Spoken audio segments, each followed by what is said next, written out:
हा प्रश्न इलेक्ट्रोस्टॅटिक्स या चॅप्टरवर सीईटी 2021 ला विचारलाय.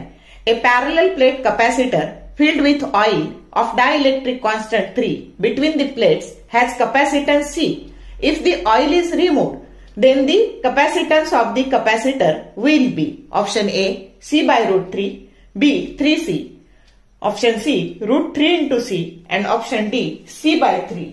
आता बघा, जेव्हा ह्या तुमच्या पॅरलल प्लेट मध्ये कॅपॅसिटरच्या ऑइल ठेवलेलं आहे की ज्याचा डायइलेक्ट्रिक कॉन्स्टंट 3 आहे, तर त्यावेळेस C that is equal to C0 into K. आता C0 हे काय, हा डायइलेक्ट्रिक नसतानाची कॅपॅसिटी आहे आणि हा K डायइलेक्ट्रिक कॉन्स्टंट आहे आणि हा तुम्हाला हे ऑइल असतानाची कॅपॅसिटी ही C दिलेली आहे. मग जर C0 काढायची तर काय झालं, तर C बाय K झालं आणि हा K किती आहे, 3 आहे आणि म्हणून काय झालं, तर फायनल आन्सर तुमचं काय झालं, तर फायनल आन्सर डी झालं. C बाय 3 ही झाली कॅपॅसिटी. कळलं कसं काढलं ते? जर शॉर्ट व्हिडिओ आवडले, लाईक करा, शेअर करा, कमेंट करा. For more useful tips and tricks keep watching wings of physics. Thank you very much.